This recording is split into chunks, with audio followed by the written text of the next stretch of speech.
आज की live classes में आपको हम राष्ट्रीय आय के बारे में बताएंगे। तो राष्ट्रीय आय की जो है कल्पना क्या है, अवधारणा क्या है और किस प्रकार से इसको जो है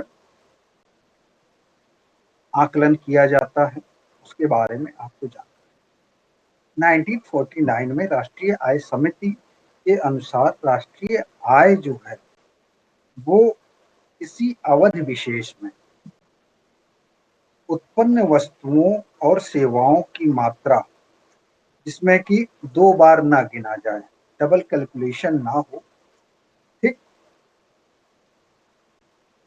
से मापा जाता है। ठीक, एक साल में किसी देश में एक भौगोलिक सीमा क्षेत्र है, इसके अंदर जितने भी उत्पाद होंगे, सेवाएं होंगी, उनका मूल्य जो है वो उसके राष्ट्रीय आय के बराबर होगा।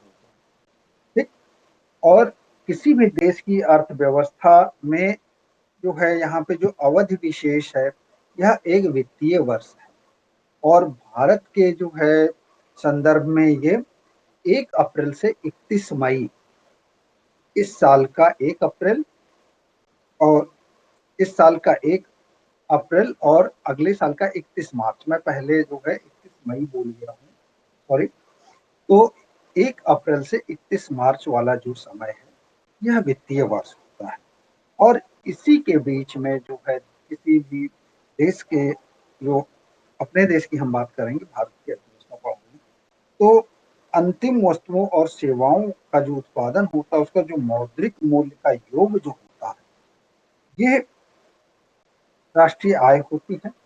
और इसमें एक चीज और शामिल होती है, इसमें विदेशों से अर्जित शुद्ध आय ये भी शामिल होती है। ठीक, राष्ट्रीय आय से संबंधित अवधारणा क्या है और इसको जो है किस ढंग से समझा जाता है या इसका प्रयोग किस प्रकार से प्रचलन में है, इन चीजों मार्फत आप समझते हो। तो इसको संक्षेप में जो है आप जीडीपी, एनडीपी, जीएनपी, एनएनपी से आंकते हैं, मतलब आकलन करते हैं। और ये अवधारणाएं जो है किस प्रकार से आपको स्पष्ट होंगी, उनका मैं जिक्र करूंगा।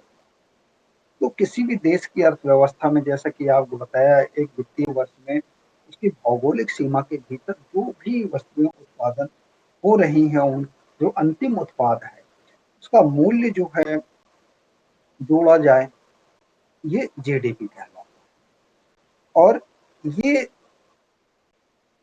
दिमाग में आपको ये बात भी रखनी होगी कि किसी भी देश की जो है जीडीपी देशवासियों के उत्पादन सेवाओं का ही परिणाम नहीं होती है। ठीक है, यहाँ पे जो है जीडीपी का कुछ एक भाग जो है विदेशियों की उत्पाद सेवाओं का भी परिणाम होता है। ठीक, इसको आगे आने वाले उदाहरणों से समझाएंगे, वो ज्यादा बेहतर आपको समझ में आ जाएगा। और ये वो लोग होते हैं जो कि विदेशों में अपने जो तकनीकी, अपने ज्ञान का उपयोग करके धनार्जन कर रहे हैं। ठीक, और जीडीपी में जो इस देश के रहने वाले जो लोग हैं और जो विदेश में रहने वाले लोग हैं, ठीक है, इनका जो है जो भी उत्पादन इन्होंने किया उसका मौद्रिक मूल्य जो है जीडीपी के रूप में आता है। अब देखिए, भारत की जीडीपी में जो है भारत में सभी जो रहने वाले लोग हैं उन्होंने जितना अंतिम वस्तुओं का उत्पादन किया, सेवाओं का, उसका जो है मौद्रिक मूल्य हमने दे दिया। और अब भारत में जो है रह रहे हैं जो विदेशी नागरिक, समझिएगा, भारत में चीन के लोग, अमेरिका के लोग, फ्रांस के लोग भी सारे के सारे अगर रह रहे हैं और इन्होंने भी जो है कुछ चीजें उत्पादन की हैं, ठीक है, तो ये सारी जो है सेवाएं, इनका जो मौद्रिक मूल्य है वो भारत की जीडीपी में, आई बात समझ में, कि यहाँ पे संदर्भ क्या है, एक अवधि विशेष का जिक्र है और भौगोलिक सीमा का जिक्र है। तो यहाँ पे भौगोलिक सीमा में जो है, भारत की भौगोलिक सीमा में कोई भी विदेशी अपने टेक्नोलॉजी का, अपने कुशलताओं का प्रयोग करके जो सेवाएं या उत्पादन कर रहा है, वो भी जो है यहाँ के जीडीपी में शामिल हो जाएगी। अब इसको थोड़ा मौद्रिक रूप में समझते हैं कि मान लीजिए कि जो भारत के भारतीय नागरिक थे, इन्होंने जो है 1000 रुपए का मूल्य का वस्तु और ये सारा का सारा जो है उत्पादन किया, और जो भारत में रह रहे विदेशी नागरिक हैं, इन्होंने जो है 200 रुपए का जो सेवाएं जो हैं, उसका मौद्रिक मूल्य 200 रुपये उसका उत्पादन किया। तो इस प्रकार से जो है भारत की जो जीडीपी हो जाएगी वो 1000 रुपए, और ये जो है 200 रुपए, ये दोनों जोड़ के 1200 रुपए कहलाए। क्लियर है? कोई डाउट? आपकी आवाज नहीं आ रही है, आप हेडफोन लगाए होंगे या कुछ इस ढंग का कर रखे होंगे, इससे आपकी आवाज यहाँ तक नहीं आ रही। अब फार्मूला अगर आप लिखना चाहें, अगर आप लोग कॉपी पेन पेंसिल लेके आके बैठे हुए हैं, तो इसमें इस फार्मूले को आप लिखिए। पहले आप कंट्री लिख लीजिए, देश, फिर उसके बाद एक जो समय अवधि जिसको वित्तीय वर्ष कहा जाता है, प्लस लगा के उसको लिख लीजिए। उसके बाद प्लस लगाइए जियोग्राफिकल बाउंड्री, मतलब भौगोलिक सीमा। ठीक? और ये किन चीजों से संबंधित है? जो फाइनल गुड्स हैं, जो अंतिम उत्पाद हैं और सेवाएं। लिख लिया आपने?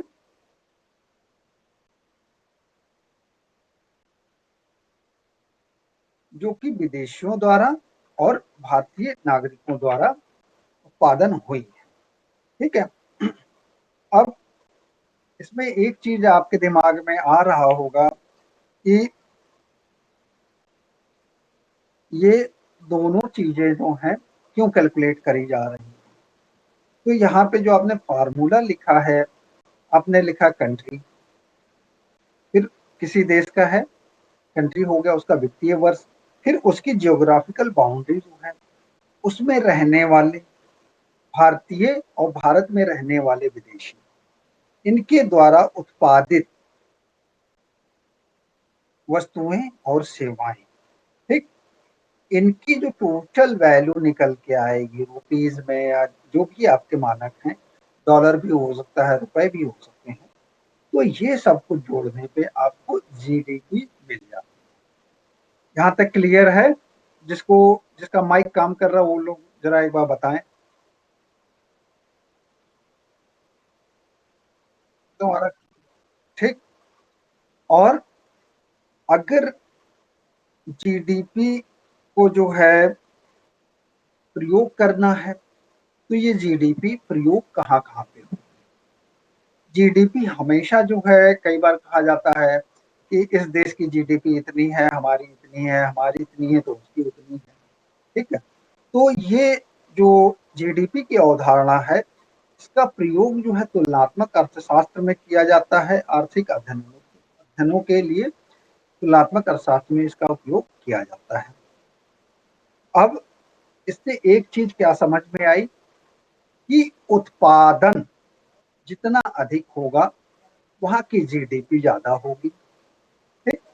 तो किसी अर्थव्यवस्था की उत्पादकता की मात्रा, क्वांटिटी, वो चीज जो है उसके बारे में ये अनुमान बता देता है कि अगर किसी जगह की जो है, किसी देश विशेष की जीडीपी जो है ज्यादा है, तो ऐसे में वहां पे उत्पादन ज्यादा हो रहा होगा या सेवाएं ज्यादा हो रही होंगी, सेवाएं जो है जनता को ज्यादा मिल रही हैं। ठीक? और ये जो है अर्थव्यवस्था की, जो उस देश की अर्थव्यवस्था की आंतरिक शक्ति जो है,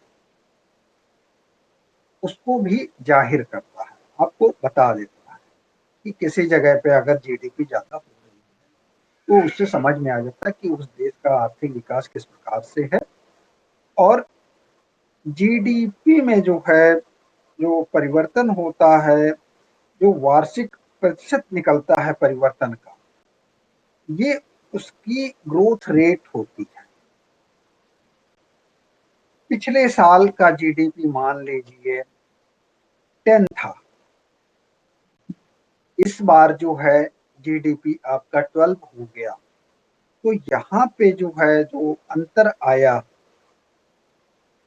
ना 2 का, तो ये 2% की दर से जो है जीडीपी आपकी बढ़ रही है। मतलब 100 था, 10 की जगह 100 समझिए, 100 था, अगली बार जो है 102 हो गया। तो यहाँ पे 102 और 100 का जो अंतर 2 आया, तो 2% की दर से। 10 और 12 में जो है वो 20% की दर से। ठीक, तो ये जो है अर्थव्यवस्था की जो है दर निकालने के काम भी आती है। अब यहाँ पे एक सवाल दिमाग में आपके ये आ रहा होगा कि इसमें देश की भौगोलिक सीमा जो है इसका अभिप्राय क्या है या इसका अर्थ क्या है। तो भौगोलिक सीमा को जानना बड़ा आवश्यक है और जीडीपी के मापन में जो है, जो अर्थशास्त्र की भाषा में जो है इसका प्रयोग किया जाता है। और साधारण जो है ढंग से हम लोग क्या समझते हैं कि देश की भौगोलिक सीमा जो है राजनीतिक सीमा से लगा दिया जाता है। लेकिन जब जीडीपी की गणना की बात होती है तो यहाँ पे वो जो राजनीतिक सीमा है, जो 28 राज्य और 8 केंद्र शासित प्रदेशों, इनसे कुछ अलग चीजें शामिल हैं जिनका संदर्भ लेना आवश्यक है। तो देश की जो समस्त राजनीतिक सीमा, समुद्री सीमा, ये भी इसमें शामिल है। और एक चीज आपको पता है कि जैसे कि देश के निवासियों द्वारा जो है 2 या 2 से अधिक देशों में अगर कोई आवागमन के साधन जैसे जलयान, वायुयान, हैं, भारत अमेरिका के बीच में सिंगापुर, यहाँ सब अगर जाता है तो ये सारे सारे जो भौगोलिक सीमा जो इनकी निर्धारित होगी वो भारत की ही होगी। और इसके जो विपरीत जो है एक सिचुएशन बनेगी कि अमेरिका और सिंगापुर के जब वायुयान जो है भारत में आएंगे तो ये जो है उस देश की भौगोलिक सीमा के तहत कहे जाएंगे। ठीक, और ये उनके भौगोलिक सीमा का निर्धारण इस प्रकार से होगा। अब यहाँ पे जो है जब भारत का वायुयान अमेरिका या सिंगापुर जाएगा तो उस वायु सेवा के बदले में जो उसको धन प्राप्त होगा वो भारत की जीडीपी से ही होगा।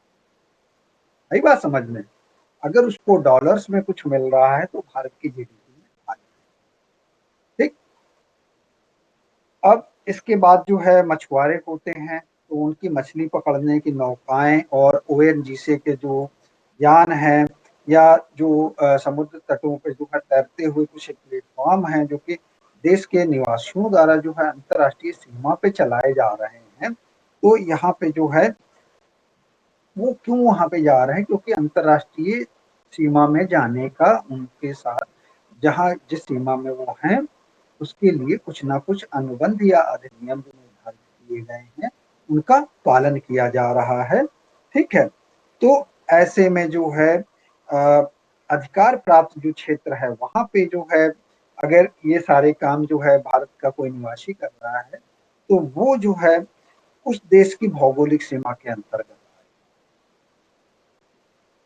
आई बात समझ में? नहीं आई बात समझ में?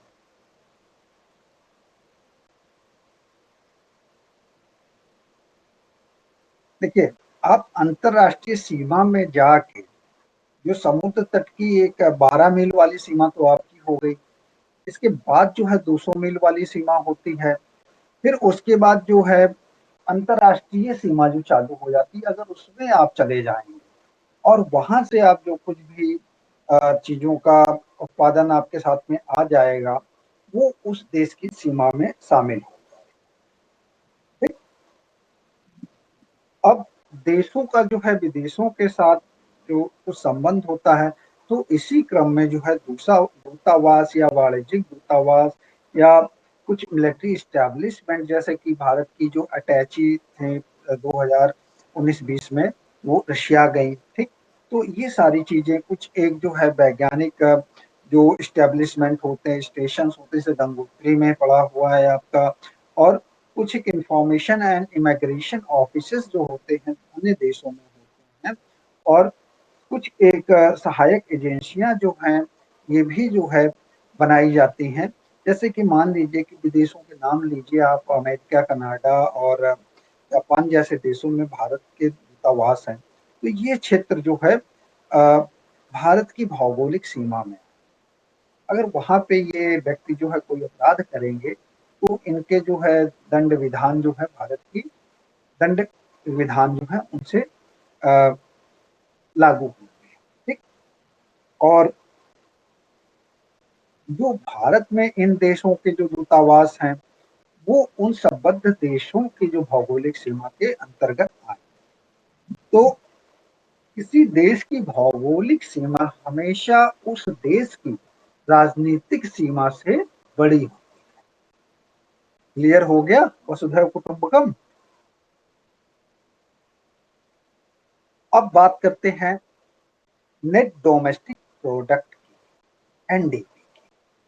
ये क्या होता है? किसी अर्थव्यवस्था में जो जीडीपी आई, यहाँ पे आपने कोई संयंत्र लिया, कोई टेक्नोलॉजी के थ्रू जो है आप काम कर रहे थे, कोई मशीन लगी, तो यहाँ पे एक चीज होती है कि उसका फियर वियर टियर होता है, घिसावट या टूट फूट होती है। तो इसको जब हम जीडीपी से घटा दें तो ये जो है एनडीपी, नेट डोमेस्टिक प्रोडक्ट, प्राप्त हो जाता है।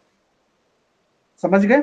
मतलब जो आप उत्पादन के साधनों का प्रयोग कर रहे थे तो उसमें जो डेप्रिसिएशन हो रहा है, जो फियर वियर टियर हो रहा है, इसको आप घटा दीजिए तो ये आपका एनडीपी आ जाएगा, नेट डोमेस्टिक प्रोडक्ट। मान लीजिए कि एक वित्तीय वर्ष में आपने 1001 वस्तुओं का निर्माण किया और इन जो 1000 वस्तुओं का मौद्रिक मूल्य जो है 10,000 रुपए है, तो 10,000 रुपए जो आपकी जीडीपी। ठीक। लेकिन जो एनडीपी प्राप्त करने के लिए अब 100 जो 1000 वस्तुएं आपने बनाई थी, तो यहाँ पे मशीनों में जो है कुछ घिसावट हुई, फूट हुई, और उसका मूल्य मान लीजिए कि 300 रुपए हुआ। ठीक है, या 3,000 रुपए मान लेते, 3,000 रुपए हुआ। तो ऐसे में जो जीडीपी आपकी जो 10,000 हुई थी उसमें 3,000 निकाल दीजिए, तो जो 7,000 बच के आएगी ये आपकी एनडीपी हो जाएगी। ये क्लियर है? और इसका फॉर्मूला जो है, जो आपने जीडीपी का लिखा था उसमें से केवल आप उसको विद इन ब्रैकेट लिख के माइनस कर दीजिए डेप्रिसिएशन, तो आपका एनडीपी आ जाए। ठीक। अब एनडीपी से भी जुड़े हुए कुछ फैक्ट्स हैं तो उनको जानना जरूरी है। और प्रत्येक वर्ष की जो एनडीपी है ये जीडीपी से कम होगी, क्योंकि ऐसी कोई अर्थव्यवस्था आज तक बनी ही नहीं है कि जो साल भर उत्पादन करे और उसके जो है मशीनों में कोई घिसावट ना आए या टूट फूट ना हो। ठीक है, ये संभव नहीं है। ये चीज जो है ध्यान में रखना होगा। और ये जो अवधारणा है एनडीपी की, ये केवल घरेलू प्रयोग के लिए लाई जाती है, क्योंकि यहाँ पे जो है जो डिप्रिसिएशन के रेट्स हैं ये हर एक देश में अलग अलग होते हैं। ठीक है, तो यहाँ पे ये अलग अलग अर्थव्यवस्थाओं में जो डिप्रिसिएशन के रेट के हिसाब से उनकी एनडीपी जो है घरेलू इस्तेमाल के लिए उपलब्ध होती है। और इसी वजह से जो है ये दो देशों में एनडीपी का चलन नहीं है कि इसको तुलनात्मक अध्ययन के लिए प्रस्तुत किया। क्लियर? अब इस अवधारणा को जो हम ज्ञात करते हैं तो इसमें फर्क क्या पड़ता है कि घिसावट का मूल्य जो है ये आय पे क्या प्रभाव डालता है। अब देखिए, घिसावट और टूट फूट में 3,000 रुपए आपके चले गए, तो ये जो है आपके 7,000 ही तो हुए। अदरवाइज आपने तो 10,000 रुपए कमाए थे ना, 10,000 रुपए का उत्पादन किया था। ठीक। तो ये जितनी कम होगी आपकी एनडीपी जो है भी ज्यादा। अगर घिसावट का मूल्य जो है अधिक होगा तो आय पर नकारात्मक प्रभाव पड़ेगा। अब पता लगा कि कोई उत्पादन करना, जैसे हमें अपनी सेवाएं देनी है और इस सेवा को आप तक देने में मुझे जो है खर्च, जो यहाँ से फीस आ रही है, इससे ज्यादा का अगर हो रहा है तो ये घाटे का सौदा है। घाटे का सौदा ही नहीं, ये शून्य आमदनी वाला सौदा है जो मुफ्त में किए जाने जैसा हो जाएगा। मान लीजिए कि इस क्लास से मुझे 2000 रुपए आ रहे हैं और 2000 रुपए ही जो है हम अपने इस क्लास के मेंटेनेंस में लगा रहे हैं, तो यहाँ पे तो ये शून्य हो गया, ठीक है। और जो हमने अपना मतलब टाइम लगाया वो तो फिर नकारात्मक हो जाएगा, ठीक। तो ये चीज जो है जितनी कम से कम हो कि हमारा जो उत्पादन है, जो हमारी सेवा का विस्तार है, वो आज की डेट में जितने स्टूडेंट्स मेरे पास हैं इससे डबल ट्रिपल हो जाएं, तो जो हम खर्च कर रहे हैं वो लागत भी निकल आएगी और आगे के लिए मुझे प्रोत्साहन भी मिल जाएगी, हम और अधिक करें, ठीक। तो इस डेप्रिसिएशन को कम करने के लिए जो प्रत्येक अर्थव्यवस्था के लिए जो चुनौती है, इसको कम से कम करने के लिए प्रत्येक देश में कुछ ना कुछ R&D जो है किए जाते हैं, ठीक। अब बात करते हैं GNP। तो जीडीपी आपको पता चल गया, किसी वित्तीय वर्ष में जो उस देश के नागरिकों द्वारा उत्पादित अंतिम मूल्य जो होता है और सेवाओं का मौद्रिक मूल्य का योग जो है क्या कहलाता है, जीडीपी कहलाता है। अब जीएनपी में क्या है कि आपके देश का कोई व्यक्ति जो है विदेशों में जाके वहां पे काम कर रहा है, तो वो व्यक्ति जो है जो भी कमाई कर रहा है, अर्थोपार्जन कर रहा है, ठीक है, वो इस देश के लिए जीएनपी में काउंट होगा और जिस देश में कर रहा है वो उनकी जीडीपी में काउंट होगा, ठीक। तो ऐसे में जो है जीएनपी में देशवासियों द्वारा जो है बाहर उत्पादित वस्तुओं के मूल्यों को शामिल किया जाता है और देश के भीतर रहने वाले विदेशियों द्वारा जो है अर्जित आय को घटा दिया जाता है। समझ में आया कि आपके यहाँ के लोग जो है विदेशों में कार्य कर रहे हैं, तो उनको यहाँ पे शामिल कर लिया गया और यहाँ के जो लोग, यहाँ पे जो भारत में जो कोई विदेशी आके कर रहा है काम, उसको घटा दिया गया, ठीक। तो ऐसे में जो कैलकुलेट होके जो आपको मिलेगा मूल्य, वो ग्रॉस नेशनल प्रोडक्ट होगा, ठीक। अब भारतीय अर्थव्यवस्था में अगर देखा जाए तो ये किया जाता है कि देश के नागरिक चाहे भारत में रहें या विदेशों में, उनकी अर्जित आय को जो है जीएनपी में शामिल किया। यहाँ के नागरिकों को कैसे, भाई जीडीपी में शामिल तो होता ही है, ठीक है, तो वो जीएनपी में भी शामिल होगा। और विदेशियों के द्वारा जो कमाया गया, जो विदेशी जो बाहर जो है विदेशों में जो है वो कमा रहे थे, जो एनआरआईज वगैरह हैं, उसको भी शामिल कर लिया जाता है। अब यहाँ पे विदेशों से अर्जित आय का तात्पर्य क्या है वो आपको समझना जरूरी है। जैसे निर्यात किया गया कुछ, वो आय, और विदेशों द्वारा जो है भारत को जो ब्याज की अदायगी की गई और विदेशों में रह रहे भारतीयों द्वारा जो है धनराशि, जो निजी प्रेषण, जो प्राइवेट रेमिटेंस है, इसको भी शामिल किया जाता है। अगर आपने वहां से जो है किसी माध्यम से भारत में पैसा भेजा, ठीक है, तो ये भी जो है कैलकुलेट होती है। और इतना करने के बाद जो है क्या किया जाता है कि भारत में रह रहे विदेशियों के द्वारा जो अर्जित आय है वो घटा दिया जाता है। तो ये फार्मूला जो है अगर आप लिखना चाहें तो इसको लिखिए, पहले देश लिखिए, फिर वित्तीय वर्ष लिखिए, फिर जीडीपी लिखिए, फिर x माइनस एम करिए। यहाँ पे x जो है, जो भारतीय जो हैं उनकी आय, और m जो है विदेशियों की आय, इसका जो अंतर है ये इसमें जुड़ेगा। ठीक, और उसके बाद जो है, जो फाइनल गुड्स एंड सर्विसेज थी उसके टोटल मनी वैल्यू जो आएगी वो आपकी जीएनपी बन जाएगी। ठीक, अब विदेशों में रहने वाले जो भारतीय हैं इनको जो है निर्यात माना जाता है, और भारत में रहने वाले जो विदेशी हैं इनको आयात माना जाता है। तो आयात, चूंकि आप खरीद रहे हैं किसी चीज को, तो वो खर्च होगा, खर्च में आएगा। और वहीं पे विदेशों में रहने वाले भारतीय जो हैं, मतलब आपने अपने बंधुओं को विदेश में भेजा और वहां पे कुछ कमाई कर, तो ये जो है निर्यात में आ जाए। ठीक, कोई डाउट अभी तक? कोई भी डाउट? अब जीएनपी से संबंधित जो है कुछ एक फैक्ट्स हैं उनको जानना जरूरी है। जीएनपी आपको ये बताता है कि उस देश में जो वस्तुओं की गुणवत्ता है वो किस प्रकार की है।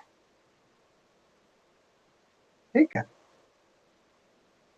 वस्तुओं की गुणवत्ता का प्रकार अगर जानना है किसी देश का, जीएनपी जानने की कोशिश करनी पड़ती है। और जीएनपी जो है किसी देश की जो है बाह्य शक्ति जो, अब मान लीजिए आपके देश से जो है विदेशों में बहुत लोग जो है कमा रहे हैं, और उन्होंने जितना जो है अपना आर्थिक संचय किया है वो भारत के आंकड़ों में शामिल होता है। ठीक, अब इतना कुछ जो है आपके दिमाग तक पहुंच गया तो एक डाउट भी आ रहा होगा कि भाई जीएनपी बड़ा होता है कि जीडीपी बड़ा होता है। तो आप लोग बताइए, इतनी देर की क्लास में आपको अगर क्या समझ में आया उसके मार्फत बताइए कि जीडीपी बड़ा होता है कि जीएनपी बड़ा होता है।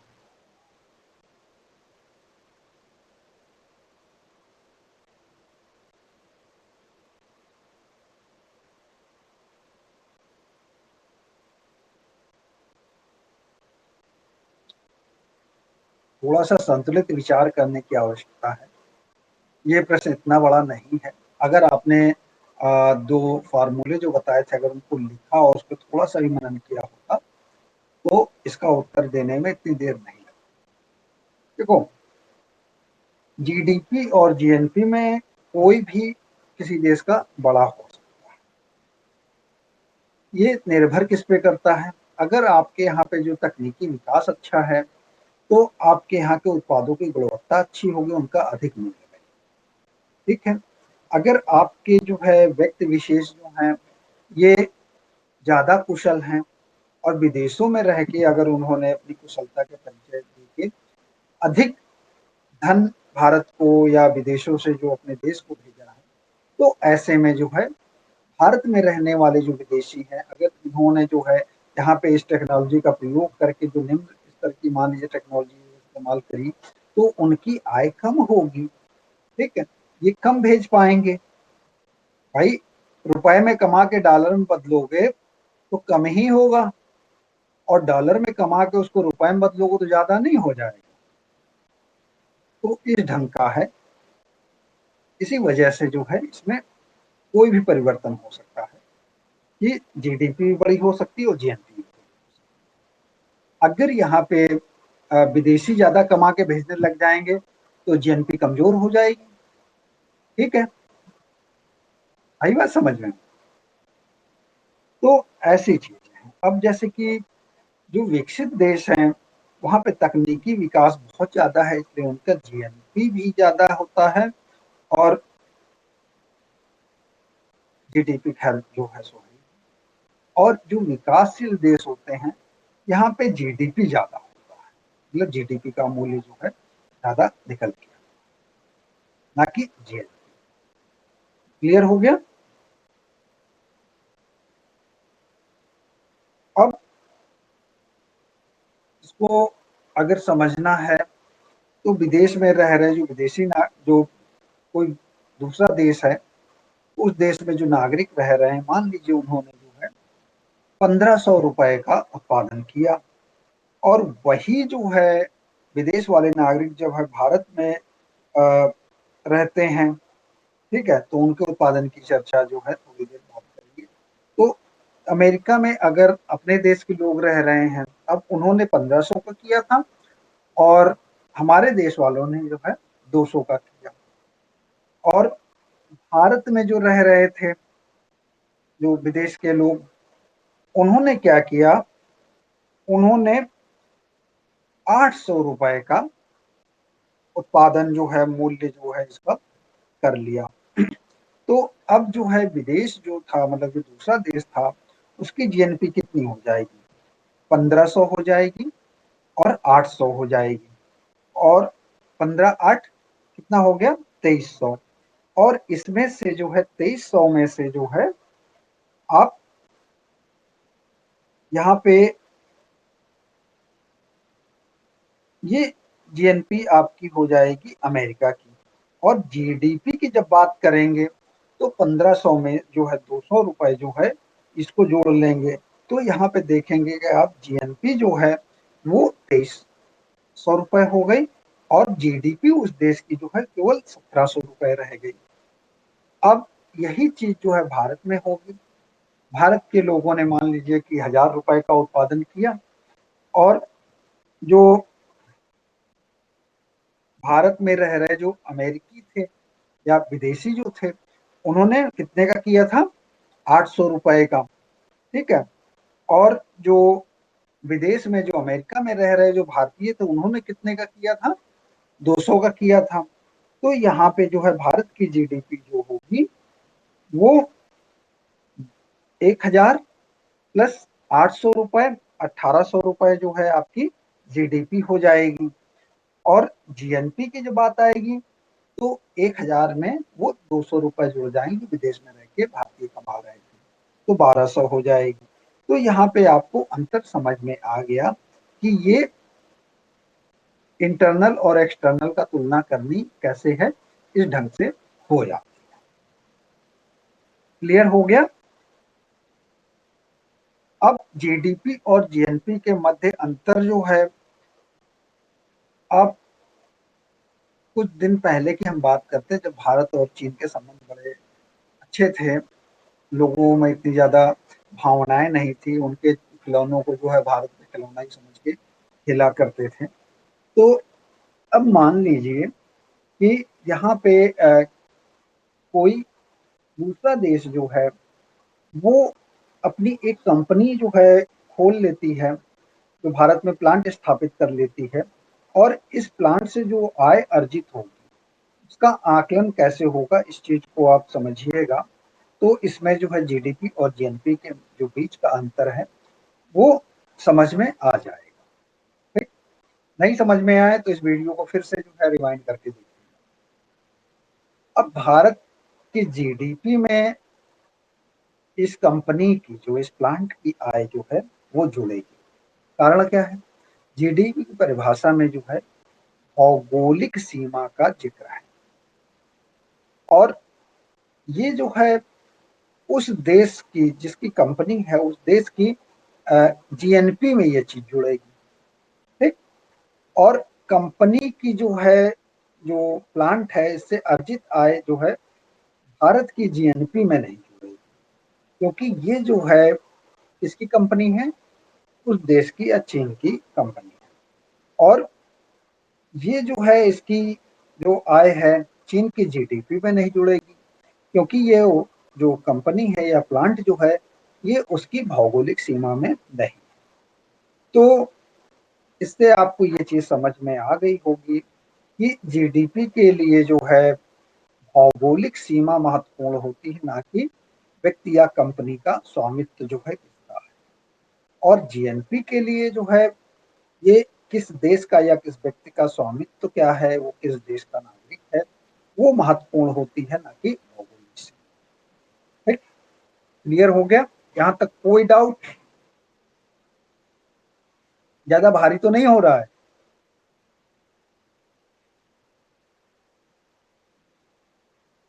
सतीश जी आपकी तो आवाज ही नहीं आ रही है।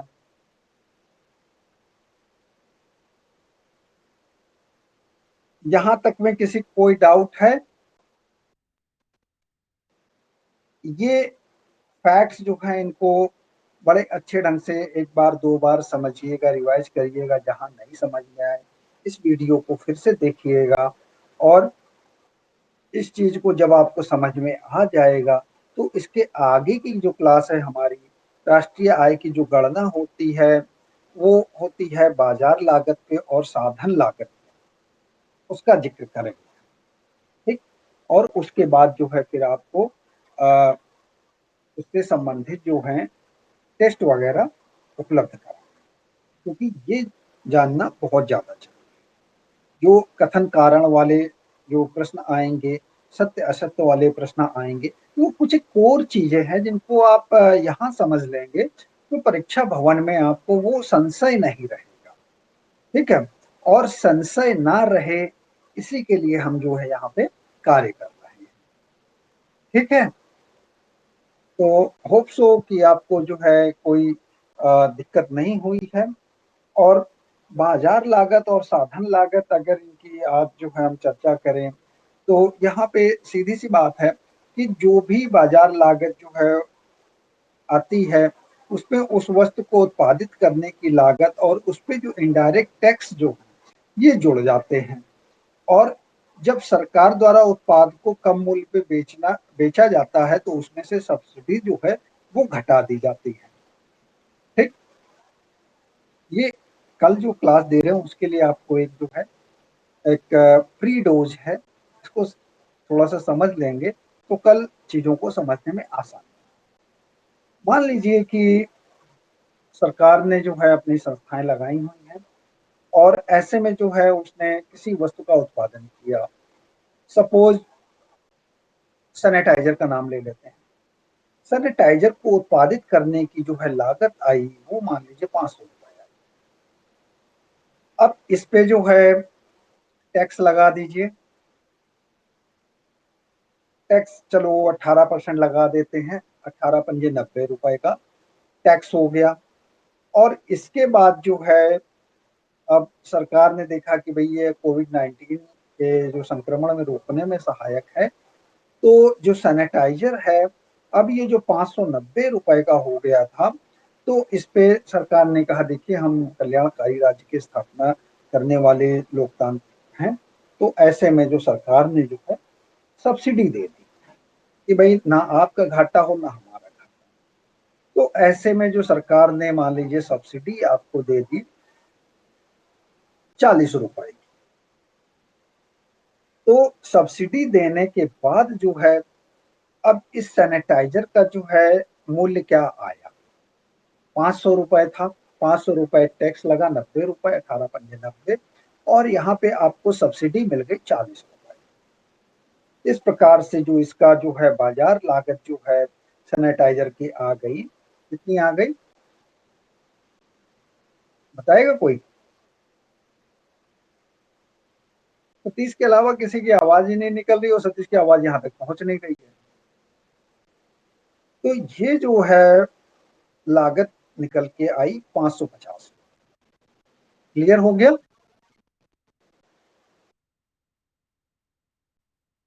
बस आवाज नहीं आप लोगों को आ रही है क्या आवाज?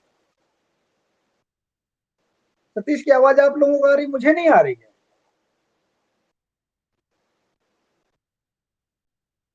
और मुझ तक आवाज नहीं आ रही है। भाई ऐसी कौन सी सेटिंग हो गई कि आपकी आवाज हमें सुनाई दे और सतीश की आवाज ना सुनाई दे? चलिए, अब इसके बाद जो है एक दूसरा जो है प्री डोज है वो साधन लागत। मान लीजिए यही सैनिटाइजर जो है बनाया जा रहा है और इसमें जो है जिन साधनों का प्रयोग किया गया, इसमें से भूमि, पूंजी, श्रमिक, प्रबंधन, उद्यमी, ये सारा कुछ लगा। तो भूमि जो है लगी 50 रुपए की, पूंजी लगी 60 रुपए की, और श्रमिक लगे 70 रुपए के, और जो प्रबंधक वगैरह थे इन सबका जो वेतन जो है 80 रुपए का लगा, और जो उद्यमी को जो है लाभ मिलना चाहिए वो 10 रुपए का। इस ढंग से जो साधन जो है उस पे जो कुल व्यय आया 270 रुपए का। अब 270 रुपए का व्यय करके जो है यहाँ पे 1 लीटर जो है सैनिटाइजर या 5 लीटर सैनिटाइजर बन गया। तो यहाँ पे जो है प्रति लीटर जो है इसकी जो मूल्य निकल के आया 270 था। आप 5 से उसको भाग दे दीजिए, बच्चों 25 हो गया, ठीक है। और बाकी बचा कितना, 20, 5 चौको 20, मतलब कि 54 रुपए की लागत उसको 1 लीटर पे आई, ठीक। तो ये जो है कुल लागत और वस्तुओं के निर्माण की मात्रा जो है, ये कुल लागत में जब है वस्तुओं के निर्माण की मात्रा जो है से भाग दिया जाता है तो ये साधन लागत निकलती है। और यहाँ पे एक चीज और गौर देने वाली है कि साधन लागत में भी जो है सरकार के द्वारा दी जाने वाली सब्सिडी जुड़ी होती है।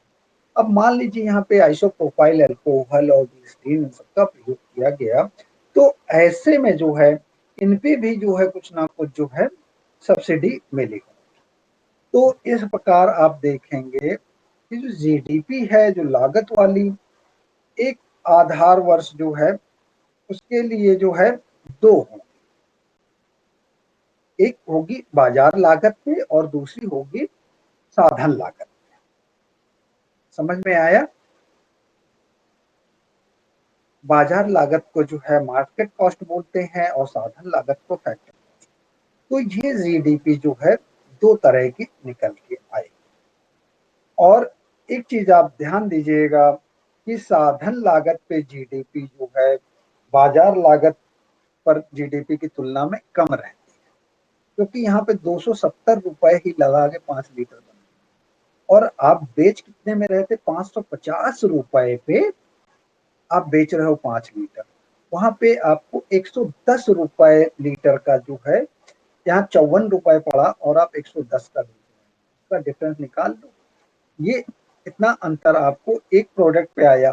तो ऐसे ही जो फैक्टर कॉस्ट और जो मार्केट कॉस्ट है इसके बीच का जो अंतर है, ये दोनों जीडीपी के दर्शाने के समय पे जो है अलग अलग आए।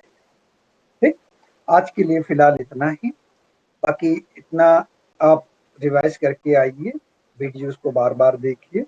कल जब क्लास आपकी खत्म होगी, जो डिस्कशन के बाद फिर हम आपको टेस्ट उपलब्ध कराएंगे, ठीक है, और उन टेस्टों को आपको देना है।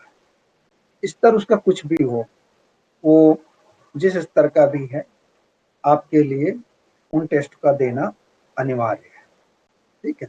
नहीं तो बाद में आप कहते रह जाओगे कि आपका जो कोर्स घटिया था, टेस्ट बकवास था, ठीक है। तो उन सब चीज़ों से बचने की जो है, पहले तो अटेंडेंस नहीं मार्क हो पाती थी ना, अभी तो यहाँ अटेंडेंस ही मार्क हो जाती है कि कितने परसेंट देर आप यहाँ पे बैठे हो, ठीक। तो कल जो है हम इन सब चीज़ों के बारे में जो है एक बार चर्चा करेंगे, रिवाइज करेंगे, और उसके बाद आपको जो है टेस्ट वगैरह उपलब्ध कराएंगे, ठीक है। तो मुझे लगता है 15-15 क्वेश्चंस का टेस्ट जो है ठीक है, मतलब एक बार में 30 क्वेश्चन का टेस्ट ठीक है ना।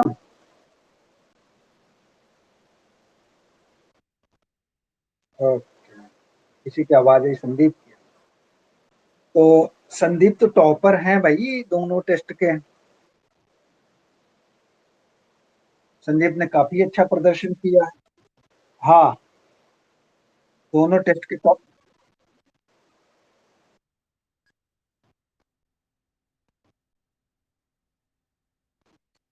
हाँ, वो 10 मिनट का ही था ना, कि 10 बजे से 10 10 मिनट के अंदर अंदर ही देना था। इसीलिए जो है आप लोगों को पहले से बता दिया था कि ये ज़्यादा ज़रूरी होता है कि समय पे चीज़ें की जाएँ। अगर आप नहीं की। अच्छा, अच्छा।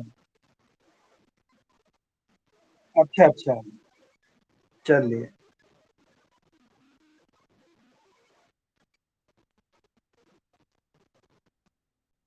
अच्छा, अच्छा। तो चलिए फिर हम कल मिलेंगे क्लास रिकॉर्डिंग। हाँ,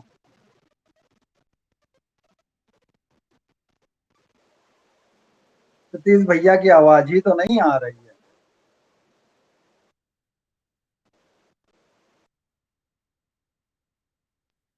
हैं?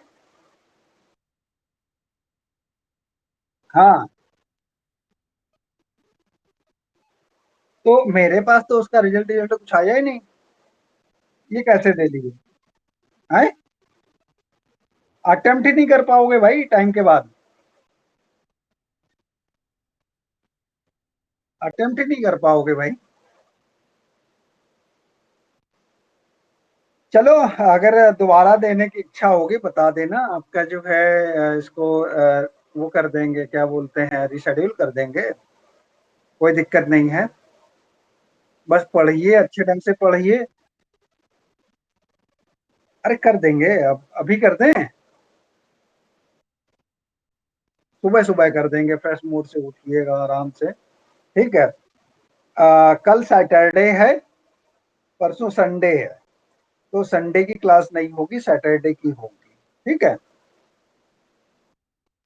Okay, see you, bye, good